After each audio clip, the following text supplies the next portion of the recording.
Hello and welcome to Washington Post Live. My name is Lori Aratani and I'm a transportation reporter here at the Post. We're glad you could be with us for our program on the future of flight.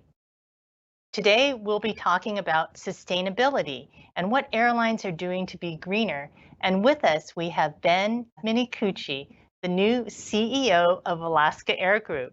Ben, welcome to Washington Post Live. Hey, thanks, Lori. Great to be with you. Great. Well, I know we have a lot of ground to cover, so we'll just start right off.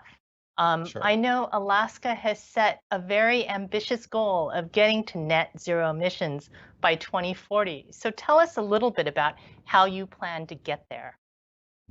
Yeah, it is a really ambitious goal. If you think of airlines, we burn gas to get from point A to point B. So to say we're going to be at 2040 and net zero at 2040, it really is an aggressive goal. And when we discussed this with our board, one of the things they wanted to make sure is that we had a real articulate plan in terms of how to get there. So our plan is really twofold. We have a short-term plan, we have a long-term plan.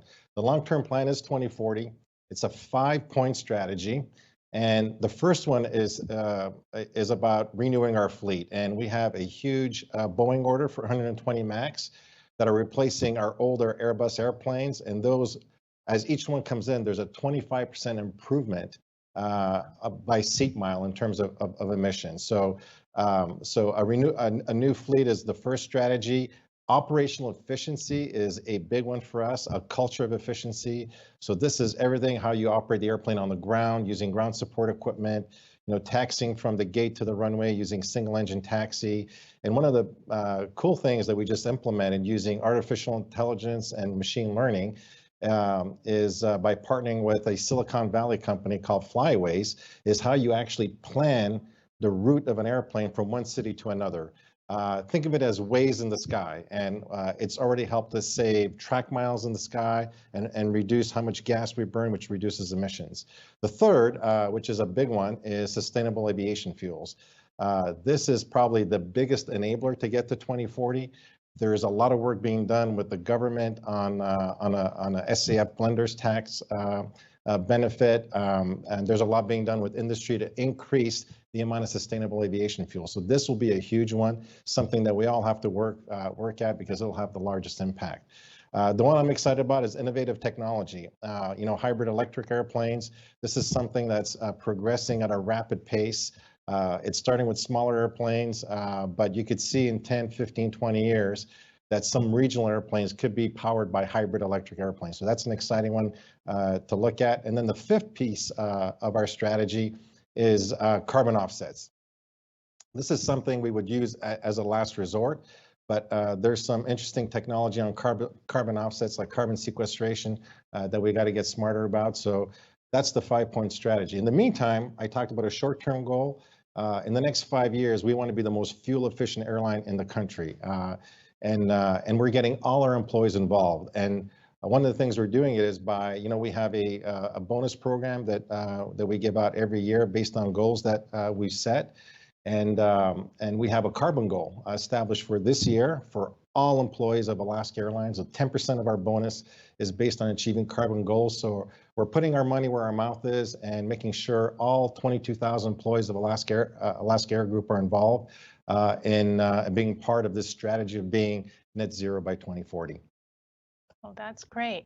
I know in addition to that very ambitious goal, you mentioned some short-term goals, but there's also an effort to reduce the impact of carbon, waste, and water by 2025. Is that another program that you all are launching? It's something that we're always actively pursuing. Our teams across every station, this is something that's always on the forefront. It's a big part. It doesn't get talked about very much, but it is part of our strategy.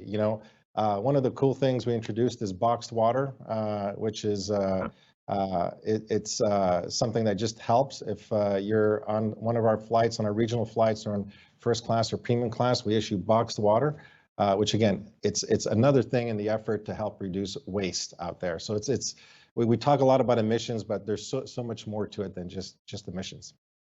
That's so interesting. What is the reaction from your customers when they see that from passengers? Are they puzzled, or do they understand what you're trying to do?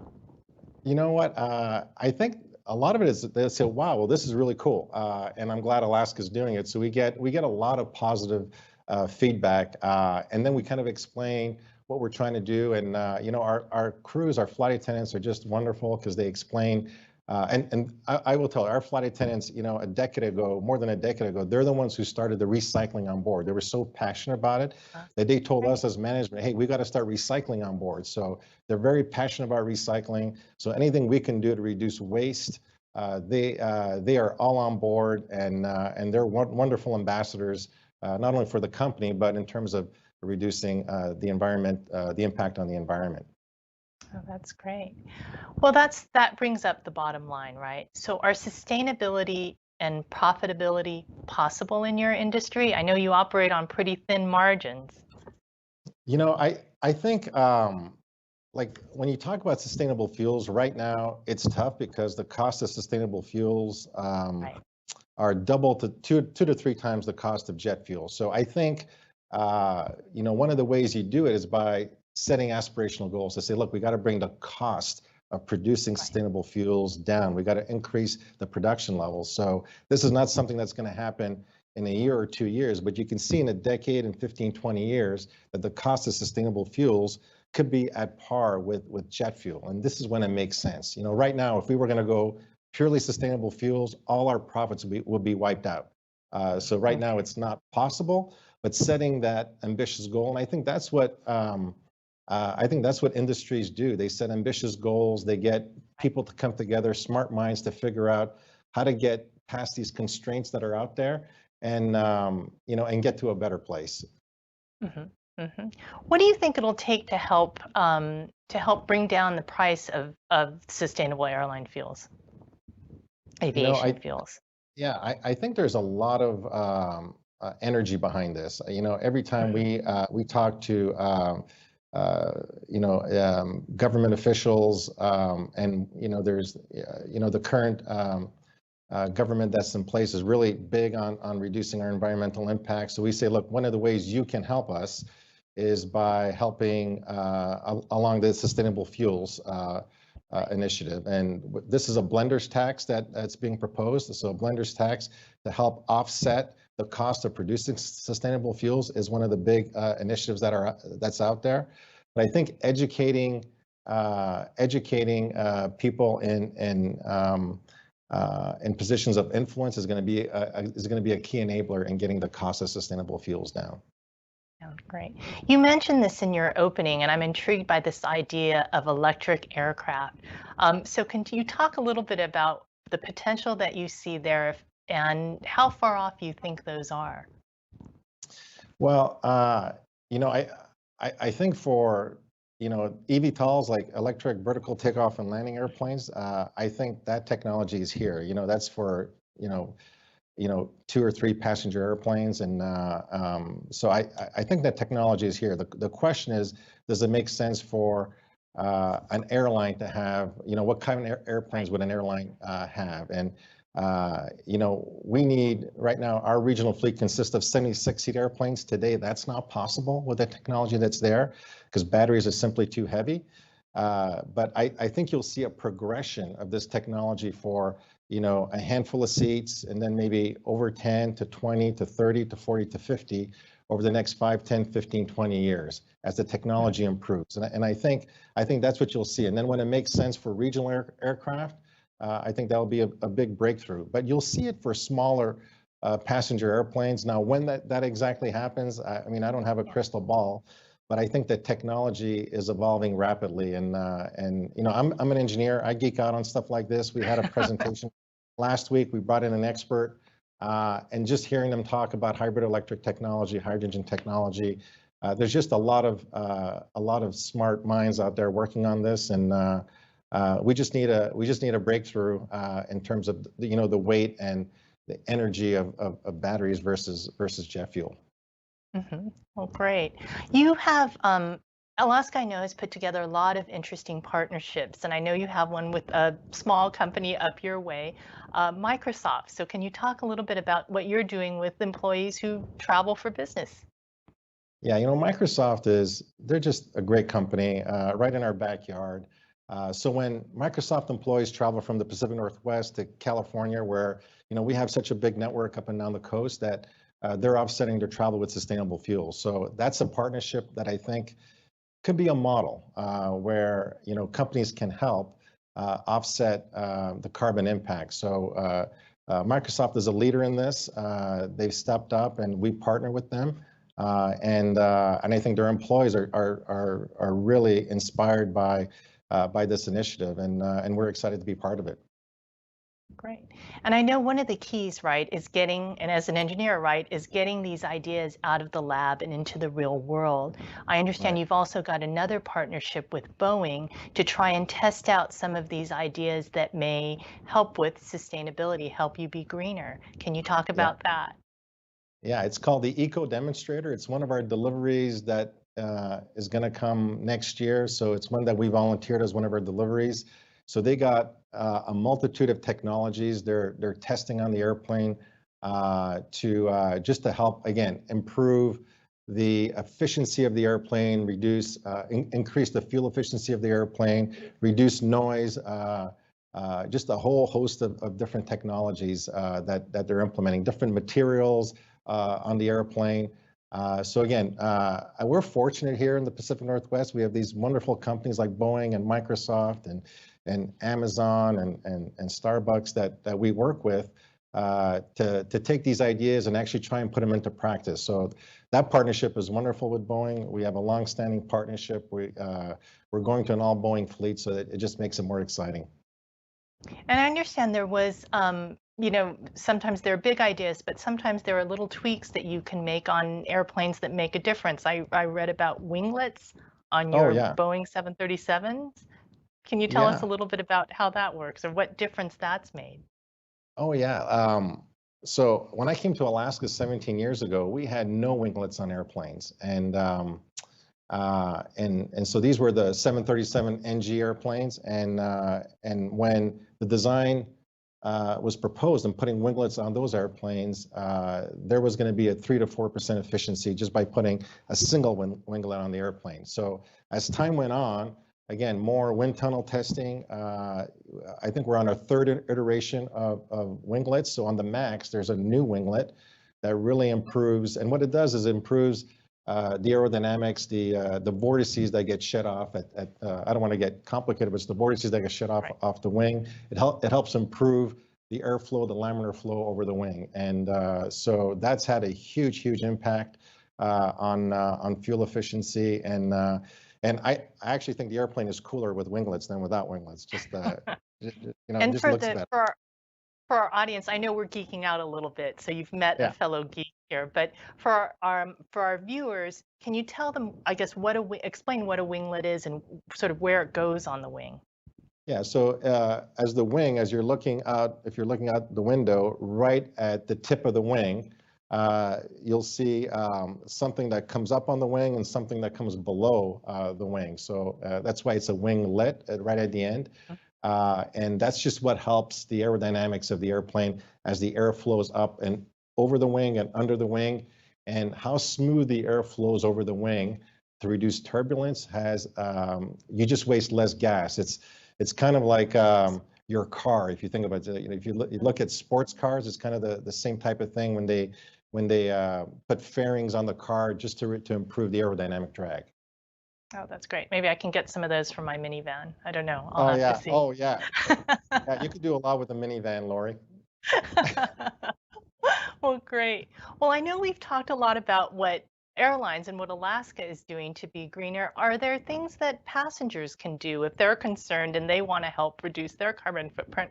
I know you want them to keep flying, but are there steps that they can take? I think that's a great question. One of the things is what you bring on board. Weight matters on an airplane. So, the heavier the airplane, because we have to weigh everything that goes on the airplane, and we do these calculations for weight and balance. And then based on the weight of the airplane, we have to carry more fuel or less fuel. So the weight of the airplane is a massive contributor to how much gas you have to take on and how much gas you spend throughout a flight. So I would say that the folks, friends that I know, I say, if you want to help, take the least amount of weight you can on an airplane. If you can bring one carry-on, that's great. If you're going to check luggage, make sure that you're not throwing everything in there and it's the bag is 70 pounds. Try and keep the weight as low as possible would be the biggest thing. And then bottles. Your own water bottle. That airports are being really good. You can fill up your own water bottle at airports. Right now, like I said, we introduced boxed water because we want to reduce the impact of plastic. Right. So if people, bring their aluminum bottles or stainless steel bottles, and airports are doing a great job of providing water at different parts of the airport, and just fill it up and have water. That, again, reduces waste. So all these little things really, really help. Again, it takes a village. If you look at the heat across the country this week, I think it's hard. It's hard to argue that the planet's getting warmer. It was like I've never seen it this hot in Seattle in my 17 years here. And my air conditioning broke in my condo, so it was even worse. But the impact is real, and I think anything people can do, I think helps, and it's going to take everyone to get it done. Yeah, that is definitely, those temperatures in the Pacific Northwest are definitely a reminder. Sorry about your air conditioning. Yeah. That's not fun. Yeah. That's not fun. I want to pivot a little because it seems like we can't talk about the industry without talking about the impact of the pandemic. So I know that more folks are vaccinated, cases are beginning to drop, so people are beginning to come out of their shells and fly. So can you talk a little bit about, for people that may be a little rusty, what this new experience or what this experience of getting on an airplane now will be like for them, what they should expect? I think the message we would have and what the message we're trying to get across is we're going to keep people safe. And we want them to know that their experience with us, with the pandemic, everyone, the level of safety consciousness went up several degrees. And the airline industry has always been an industry that's been focused on safety. But we took it to another level we call the next level care with our safety. So we went to a lot of lengths to explain to people that first, we want them to understand that when you're on board, the environment is safe. The HEPA filters on board process 99.99% of the contaminants, including COVID. So the air you're breathing gets recirculated every 3 minutes. It goes through these very fine particle filters called HEPA filters, puts the air back into the airplane, and every 3 minutes it gets totally recirculated. The air flows from top to bottom, not front to back, so that your air is as clean as it can be. So just to have people understand that the air is clean, it's getting filtered, and I'm confident to say it's almost safer than it is in a grocery store.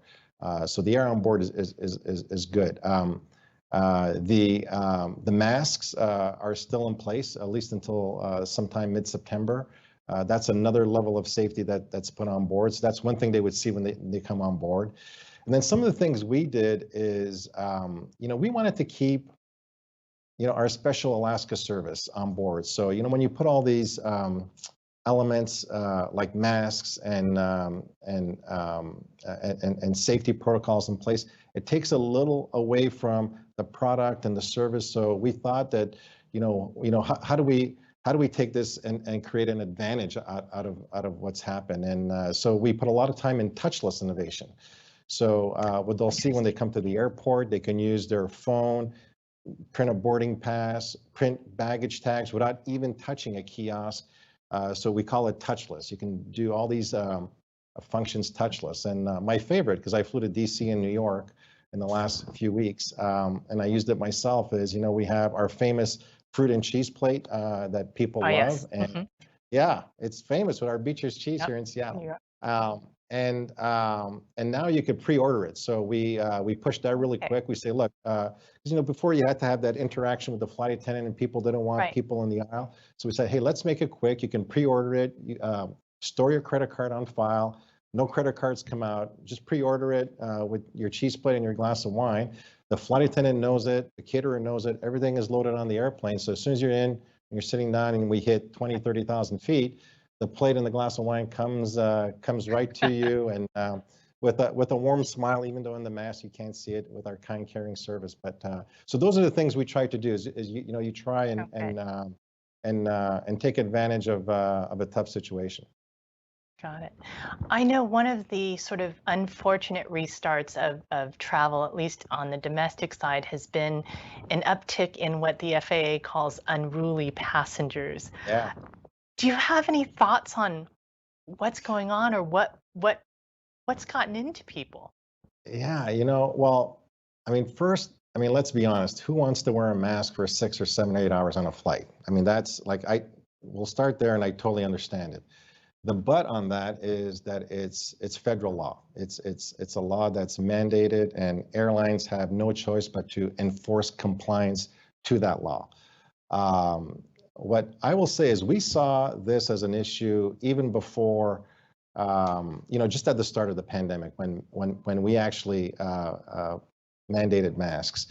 And what we thought of is, how can we do this in a way that is understanding, is caring? Again, we have this culture of kindness and caring at Alaska, and then you have to enforce these rules. And we say, how do you balance, enforcing rules with our culture of kindness and caring? Because we hire our wonderful flight attendants for kindness, not as enforcers. So, we did a couple of things. When people weren't wearing masks, we introduced something called a yellow card. So if your kids are playing soccer, the yellow card is we took that from soccer. It's a warning. It just simply, in a kind, gentle way, saying, look, you need to wear your mask. These are the rules. We're asking you to comply, because if you don't, we'll have to take further action, which could ban you from future flights. And that was hugely beneficial. I think it helped bring down the anxiety, kind of explain, like, this is a federal law that's required. So that helped. But even that said, I think over the last 15 months, we've probably banned 300 to 400 customers from our flights because they refuse to comply, and it's tough. And so it's unfortunate. The other thing we've done is we've equipped our flight attendants with de-escalation methods, right? So how do you de-escalate a situation when someone is frustrated because, they come from their environment, and, across our country, masks mandates were, varied, right? Whereas, some, didn't have. And so now you come on board, you go through an airport, and you come on board an airplane, and you got these strict rules on masks. So we've equipped them with de-escalation methods. So, our flight attendants are doing a wonderful job. The pilots on board, we've asked them to really back our flight attendants up. So, the pilot in command has 4 stripes on his shoulder, and he commands respect. People know that. So when he comes on board, or he stands in front of the airplane and makes an announcement and say, please, comply with the mask, please listen to our flight attendants, that goes a long way. So we've tried this approach, different levels. And the best one that I like, Lori, this is my favorite one. My favorite one is we introduced something called the safety dance. Have you seen our safety dance? I have not. Okay, well, I've our got to see that.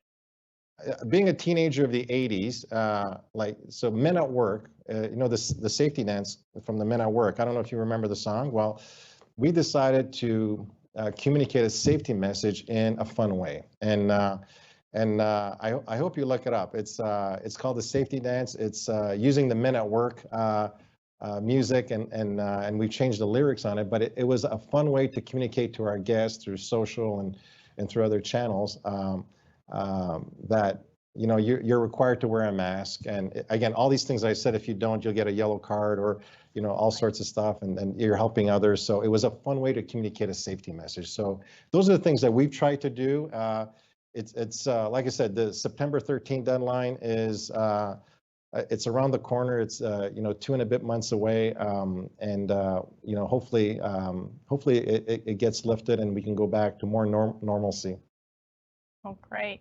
Well, I have so many more questions, but unfortunately, we don't have any more time. Oh gosh, was So that quick? well, you'll Okay, have we to can come do this back. sometime again. Yeah, yeah. Exactly. Thank you so much, Ken Minicucci, for Pleasure. joining us on Washington Post Live. Great. Thanks, Lori. Right. Um, we'll be back in a moment. Just so you know, we're going to take a brief break. We'll be back in a moment with the CEO of one of the world's leading sustainable fuel companies. So please stay with us. Everyone wakes up every morning to a world that must keep turning. The world can't stop, so neither can we. Because the things we make help make the world go round. They make it cleaner, healthier, and more connected. It's what we build that keeps things moving forward. So with every turn, we'll keep building a world that works.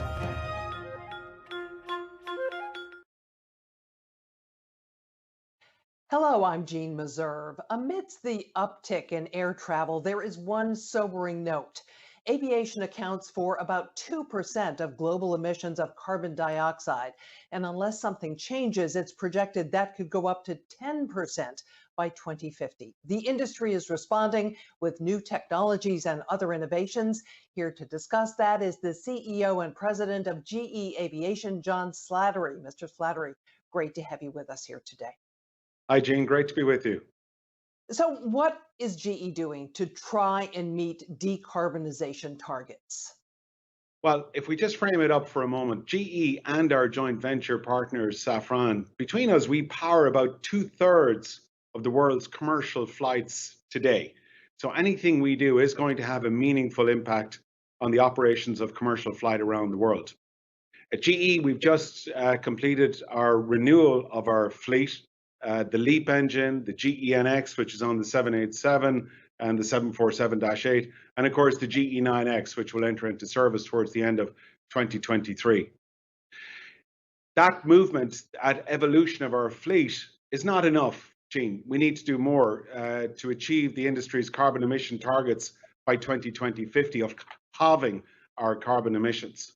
And that's why just 2 weeks ago today, I was in Paris to announce the launch with Safran, the launch of the RISE program, our newest technology development program, which will give us leading edge technologies and improve fuel burn by over 20% in our new engines that will enter into service in the mid-2030s. So put that into context for us, a 20% reduction in fuel consumption. How significant is that? Well, it's the single largest jump in decarbonisation and fuel reduction that we've ever undertaken at GE and at CFM. But to put it into perspective to your question, Gene, if you were to deploy that technology in today's narrow-body fleets, the 737s and the A320s, well, it would be the equivalent of taking off the road 17 million cars. But I want to be clear, the fuel burn reduction of 20% is assuming today's fuel. If we consider using sustainable aviation fuels, we could reduce the CO2 emissions by up to 80%. And if we went to hydrogen, green hydrogen, we'd be reducing CO2 emissions by 100%. What are you doing to accelerate the adoption of those fuels? Well, development of sustainable aviation fuels is going to be a team effort. It's going to require governments, it's going to require regulatory authorities, it's going to require airports and the infrastructure and the ecosystem. It's going to require the airlines and, of course, the airframers and the engine OEMs to come together to develop that new technology. From our side, Gene, we believe that the science is there to certainly get at least 20% improvement. And we believe that the science is there to support a deployment of 100% SAF into our engines. In fact, today, Gene, in the engines that we're producing today, our newest technology narrow-body engine, the LEAP, you can already use 50% of a SAF blend in those engines today. But in the future, we believe that can get to 100% SAF in the engines of the future. Look forward to us and talk to us about 2 or 3 innovations you think are on the horizon or just over the horizon for airplane engines. Well, look, as we think about our spend, our commitment to GE Aviation today, we're committing $1.8 billion into R&D, a number not dissimilar to what we invested last year. So we have a tailwind from our shareholders to support our engineers in the development programs that they're looking into.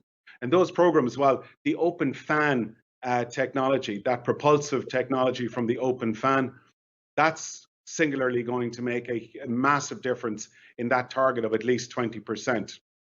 But the engine will also be hybrid electric, which is a real breakthrough for us as we target those new technologies. And then those materials in the core of the engine, those new materials that we're developing to have a compact core, the collective thermal efficiency coupled with the propulsive efficiency, that's what we're focused on in those breakthrough technologies that will now mature throughout the course of this decade to enter into revenue generating service after we've launched an engine in the mid-2030s. So more and more people are traveling as we emerge from the pandemic. What is your forecast for the industry? Well, look, the departures in the first half of 2021 were largely as we'd expected, sort of flat to the exit of 2020. But Gene, if you travel around the US, and I travel almost every week now, and I've just started traveling internationally, well, certainly in the US here in the United States, domestic capacity over the summer months is going to be at least 80%. And if you're lucky enough to be traveling on an airplane at the moment, the load factors are robust. I was watching just before I came on air with you, Scott Kirby from United Airlines announcing that United has just turned profitable. So there are tailwinds of strong support. We expect narrow-body aircraft to get back to those 2019 levels by 2023, and that long-haul wide-body traffic to lag by about a year, so into 2024.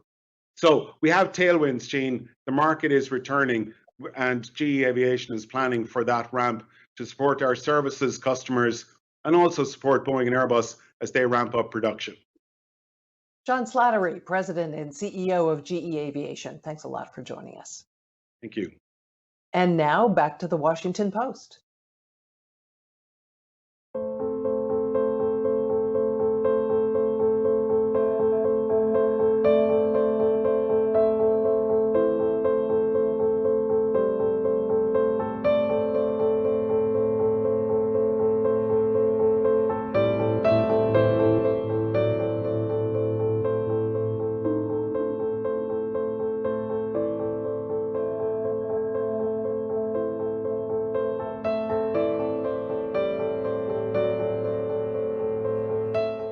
As the United States reopens for business, now is a time to put the fight against climate change and clear air at the center of our economic recovery. By getting this right, we can create a green recovery and a future where clear air and water are not just short-term silver linings of future natural disasters.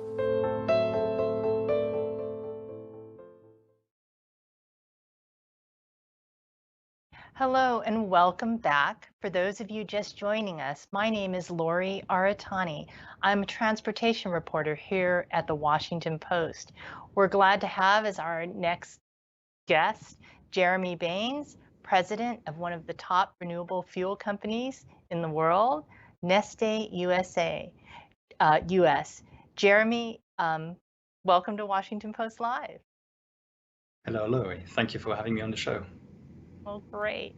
Well, we'll get right to it. I know we're talking about sustainability today, and one of the things that I think you've said is that coming out of the pandemic, it's going to be even more important. The fight against climate change is going to be even more important. So can you talk about why?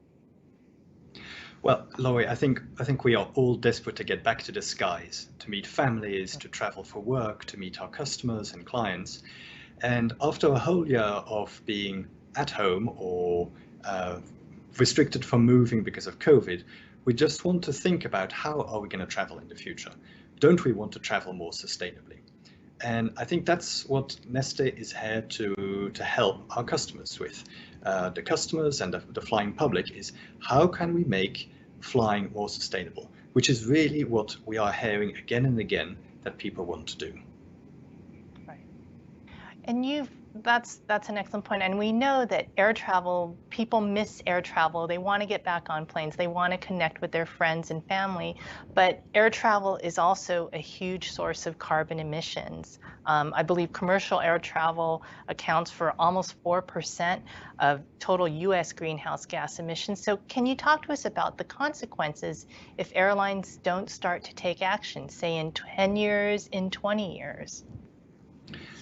Absolutely. And airplanes today, they have a lifespan of 30, 40 years. So if you order a new plane today, they're still going to be flying for the next 30 or 40 years.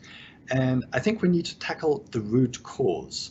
The root cause of the climate change, caused also by airplanes, is the burning of fossil fuels. Now, we heard in your earlier reporting that there's maybe work ongoing on electric or hydrogen. But that's many decades in the future. And today, there are no electric cables long enough to power these regional planes, these intercontinental flights. The only solution on the table today is sustainable aviation fuel. And I think it's important to realize that sustainable aviation fuel doesn't add any new carbon into the atmosphere. And it's just through the production process that there's some carbon which is made. And that's why the comments earlier of being able to reduce by 50 to 80% of CO2 is fact. And that can happen overnight. Literally the only change that you need to do is decide to fly on sustainable aviation fuel as opposed to petroleum jet fuel. And therefore, overnight, using the existing planes, the existing infrastructure, the same pilots, the same mechanics, you can really make flying so much more sustainable. That would be great. Can you talk a little bit about the fuel you produce, what goes into it, and what the process is like? So Neste today, we produce approximately 34 million gallons of fuel. We have the ambition to grow that to over 500 million gallons by 2023. What we use are fats, oils, and greases. The used cooking oil that from a restaurant. So you order your fries and your burger, and once that oil is done, we take that oil and convert it into a drop-in safe, sustainable aviation fuel. To give you an example, Neste has acquired last year a company called Mahoney. Together with Mahoney, we collect from 34,000 restaurants across the country. And that fuel is then today available in places like San Francisco Airport, in Austin in Texas. We're starting to expand the offering with our partners to be able to target consumers much faster, so that our customers or companies are able to fly their employees more sustainably. I love the idea that eating French fries is good for the environment. I'm going to stick with that one. That's great. I know that Neste started out as what people might think of as a traditional oil company. So can you talk a little bit about your evolution? Oh, absolutely. I think Neste, like many energy companies out there, we started in refining, petroleum refining. But then about 20, 25 years ago, we really started to embark in how can we make our fuels more sustainable, more renewable. And Neste's always had a history of making cleaner fuels, more efficient fuels. So going renewable was actually a natural step. And we've now been refining this for the past 15 years. So we developed our own technology to make renewable diesel. We can use the same technology to make sustainable aviation fuel. And that has now really been the growth engine for Neste. Just last year, renewables represented nearly 90% of Neste's annual profit. And it's a business that we are continuing to invest in. Renewables is the future. Renewables is not only the future for Neste, but it's also the future for our society. Making things renewable, making things more sustainable. That's interesting. Do you have any advice for other companies that might want to make a similar transition? I don't know that you're looking for additional competition, but... We're very happy to see actually a lot of the oil companies discovering what we discovered more than 15 years ago.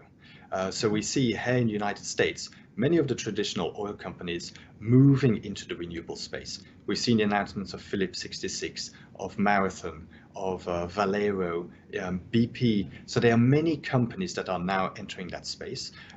We're either happy to partner with them to distribute the fuel so that it gets to the customers faster, but we're also happy to see more renewables available because renewable fuels have an immediate impact on CO2 reduction. And the market is huge. We were talking about passengers taking back to the skies. There's a lot of petroleum jet fuel that has to be replaced with sustainable aviation fuel. What do you think are the biggest challenges to creating a more sustainable aviation and energy sector? I think we're starting to see it. We really start to see the consumers, the customers, and the companies demanding more sustainability. We see the regulators and legislators hearing that call and putting in place incentives for the uptake of sustainable fuels in general. So I'm optimistic about the future. I really see the opportunity for sustainable fuels to take a larger and larger share of the market. It's been a slow evolution. I think it's fair to say that the sustainable aviation fuel industry is still a nascent industry, but with everything that's happening in society, in Washington, D.C., etc., I'm really confident that this industry is about to take off. In aviation, you mentioned that it's sort of been a slow acceptance. What do you think is behind that? Is it just the unknown? We've always used this type of fuel, so we're not sure about that. What do you think is behind that hesitance? I think there's always a question about the unknown. However, this fuel has been clearly demonstrated to be safe, to be efficient, to be renewable. Then, of course, there's the aspect that this has to scale up. The petroleum industry has had more than 100 years to perfect this, to build the infrastructure, the pipelines, the access to the airports, the airlines. This is something that the renewables industry has now had to enter into as well. Then there's the cost aspect, and I think we heard it earlier on that sustainable aviation fuel is more expensive, and yes, it's fair to say it is more expensive. Will it ever be cheaper than petroleum jet fuel? I don't think it will be, but then at the same time, burning fossil fuels will in the future not be acceptable either. So, and then we also have to consider the environmental benefit of it, the mitigation of pollution in ESG areas, and just the fact of fighting climate change. That has got a value too. Yeah, you point out there are trade-offs. There are always trade-offs. You know, there are a lot of alternative fuel sources out there. There's hydrogen, electricity, ethanol. What role do you think all of these will play in reducing our carbon footprint? We need all alternative sources of fuel. Now, like I said a moment ago, they all have different technological maturities. We heard talking earlier today about electric for maybe small regional planes of 2 to 3 to 4 passengers. Today, I don't fly in those planes. I fly on the regional planes with hundreds of passengers, and unfortunately, there's nothing on the drawing board for the next 10, 20 years that would fly on electric or hydrogen. So while it's important that we keep developing that technology, that we keep looking at ways to scaling it up and to make it move faster, we also need to tackle climate change today. There are tens of thousands of planes in the sky today that we are making them more efficient through winglets, through more efficient engines, etc. But the root cause of burning the petroleum jet fuel still needs to be tackled. That's true. Well, we have a question from a viewer. Maureen Herzog from Colorado would like to know, what can the airline industry do to reduce their footprint with regards to climate change? Maureen, that's an excellent question. And I think the airline industry has already done a tremendous effort to reduce the emissions. They're buying modern planes with winglets, more efficient engines. We heard from GE how they reduced the emissions, more efficient routing, making the planes lighter, having less waste on board the planes. All these things greatly contribute to the reduction of climate changing emissions. At the same time, we also need to encourage the uptake of sustainable aviation fuel, as today that is the only fuel that will actually tackle the root cause of climate change from planes. Okay. Great. Do you have any thoughts on other alternative fuel options being developed for aviation? So I think there are many different routes to making renewable aviation fuel, sustainable aviation fuel. Neste works through used cooking oils and waste oils. There are routes through ethanol. Neste is also actively investigating using algae. We are also looking at municipal solid waste and forestry waste, which would be quite exciting. So when the trees are harvested, the tree tops and the branches, they could still be converted into a fuel, which would then also reduce aviation fuel. So we see lots of different technology routes from very many different feedstocks to making sustainable aviation fuel. Great.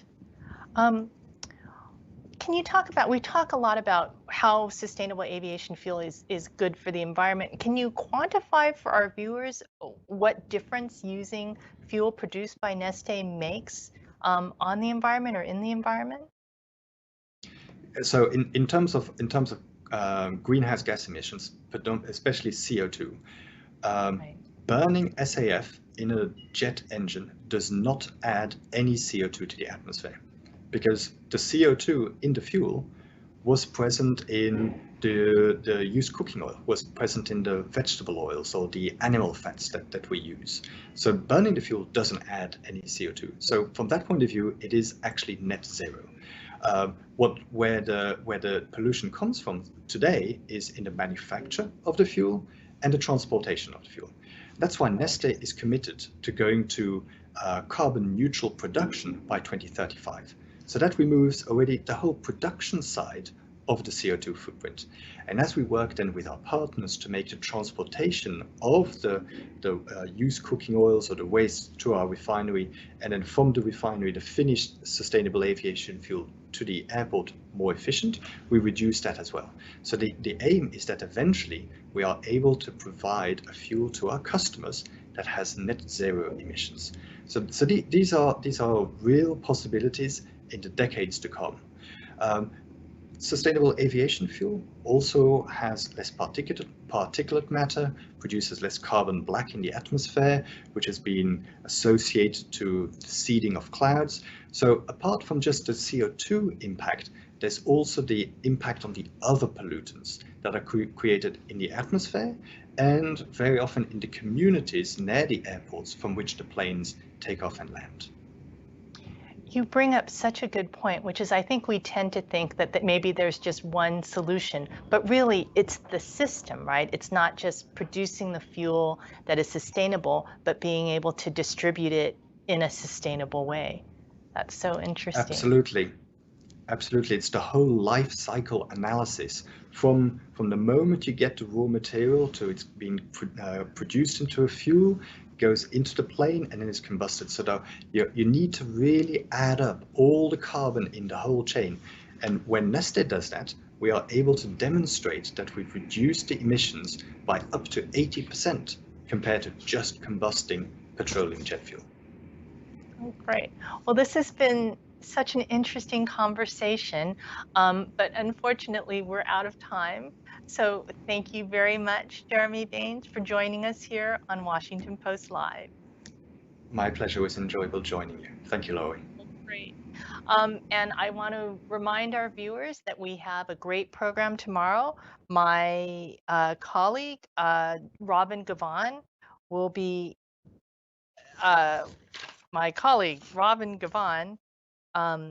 interviewing actor and rapper David Diggs tomorrow. So be sure to register at washingtonpostlive.com. And there, when you go there, you'll see a preview of some of the other great programs that we have coming up. So thank you so much for joining us today.